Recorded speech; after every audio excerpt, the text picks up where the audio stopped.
जब भगवान जगन्नाथ ने धारण किया था गजानन वेश, पढ़े इसके पीछे की पौराणिक कथा। इस बार जगन्नाथ रथ यात्रा की शुरुआत इस बार 27 जून से होने जा रही है और इसका समापन 5 जुलाई को होगा।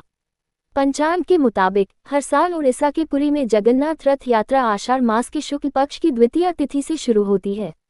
ये भव्य रथ यात्रा भगवान जगन्नाथ, उनके भाई बलभद्र और बहन सुभद्रा को समर्पित है। पुराणों में जगन्नाथ धाम की काफी महिमा है। इसे धरती का बैकुंठ भी कहा गया है और पुरी को पुरुषोत्तम पुरी भी कहा जाता है। ये हिंदू धर्म के पवित्र 4 धाम बद्रीनाथ, द्वारिका, रामेश्वरम और जगन्नाथपुरी में से एक है। इस बार जगन्नाथ रथ यात्रा की शुरुआत इस बार 27 जून से होने जा रही है और इसका समापन 5 जुलाई को होगा।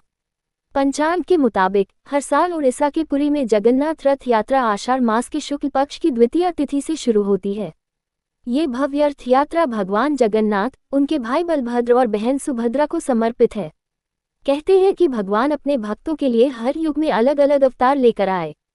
सभी अवतारों में यह एक ऐसा अवतार है जिसमें सिर्फ बड़ी बड़ी आंखें नजर आती हैं ताकि वह अपने हर भक्त को देख सके और उन्हें दर्शन दे सके। इसी भक्ति से संबंधित पुरी धाम की एक कथा भी काफी प्रचलित है। हालांकि ये कथा भगवान जगन्नाथ की अनासरा पूजा से भी जुड़ी हुई है। कथा कुछ इस प्रकार है कि 16वीं सदी में महाराष्ट्र के एक छोटे से गांव में गणपति भट्ट नाम के एक मूर्तिकार रहते थे। वे भगवान गणेश के बहुत बड़े भक्त थे। वे हर समय भगवान गणेश की पूजा और भक्ति में ही लगे रहते थे। एक दिन वे तीर्थ यात्रा पर निकल पड़े। उन्होंने कई जगहों की यात्रा की और अंत में उड़ीसा के पुरी पहुंचे। जब वे पुरी पहुंचे तो उन्हें बहुत दुख हुआ क्योंकि वहां भगवान गणेश का कोई मंदिर ही नहीं था। वे भगवान गणेश के दर्शन करने के लिए बहुत उत्सुक थे, लेकिन वह मुमकिन नहीं हो पाया। इससे वे बहुत निराश हो गए और बिना दर्शन किए प्रसाद लिए वापस चले गए, जिसके कारण उनकी 4 धाम यात्रा भी अधूरी रह गई। लौटते समय रास्ते में उन्हें एक ब्राह्मण युवा मिला। उस ब्राह्मण ने गणपति भट्ट को उदास देखकर पूछा, आप इतने दुखी क्यों हैं? गणपति भट्ट ने बताया, मैं गणेश जी को देखने आया था, लेकिन यहाँ उनका कोई मंदिर नहीं है। अब मैं खुद गणेश जी की मूर्ति बनाऊंगा। ये सुनकर ब्राह्मण हंस पड़ा और बोला, तो फिर देर क्यों कर रहे हो? अभी जाओ और मूर्ति बनाना शुरू कर दो। पूरी प्रेरणा के साथ गणपति भट्ट मूर्ति बनाने लगे, लेकिन उनकी बनाई हुई मूर्ति में हर बार कुछ अजीब हो जाता।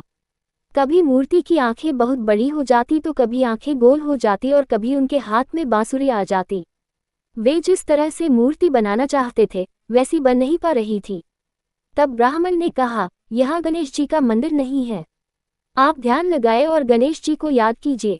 जो तस्वीर ध्यान में आए वैसे ही मूर्ति बनाएं। गणपति भट्ट को ये सलाह अच्छी लगी। उन्होंने ध्यान लगाना शुरू किया।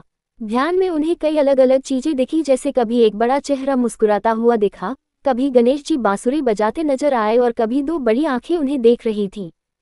फिर उन्हें पुरी के जगन्नाथ मंदिर में लगे भगवान जगन्नाथ की मूर्ति दिखी। इससे वे और भी परेशान हो गए क्योंकि जो कुछ वे देख रहे थे उसे समझाना बहुत मुश्किल था। मूर्ति बनाना तो बिल्कुल भी आसान नहीं था। से सफाई करते हैं। भक्त को हुए भगवान की शुभता और समृद्धि का प्रतीक माना जाता है। मान्यता है कि इससे पॉजिटिव एनर्जी का संचार होता है। भट्ट जी ने जवाब दिया, बलभद्र और सुभद्रा के प्रति आभार जताते हैं। ओडिशा के पुरी में रथ यात्रा जगन्नाथ रथ यात्रा 2025 आषाढ़ मास की शुक्ल पक्ष की द्वितीय तिथि को निकाली जाती है। इस साल 27 जून 2025 रथ यात्रा डेट को ये भव्य कार्यक्रम होने जा रहा है। इस दौरान कई सारी ऐसी परंपराएं होंगी जिन्हें देखकर और जानकर आप हैरान रह जाएंगे। इन्हीं में से एक है यात्रा से पहले सोने की हत्थे वाली झाड़ू से सफाई करना और 108 इस परंपरा का पालन कई वर्षों से किया जा रहा है। मान्यताओं के अनुसार कोई भी व्यक्ति इस झाड़ू से सफाई नहीं कर सकता है। इस अनुष्ठान में सिर्फ राजाओं के वंशज ही भाग लेते हैं। सोना बहुमूल्य है और इस धातु से बनी झाड़ू से रास्ते की सफाई करने को शुभता के प्रतीक के रूप में देखा जाता है। बहुत खुश हो गए। मान्यता है कि ऐसा करके प्रभु जगन्नाथ, भगवान बलभद्र और देवी सुभद्रा के प्रति आभार जताया जाता है। यह जताया जाता है कि भक्त अपनी तरफ से सर्वश्रेष्ठ प्रभु के चरणों में अर्पित करने के लिए तैयार हैं।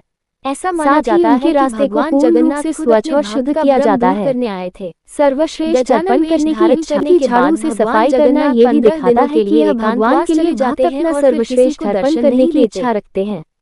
सकारात्मक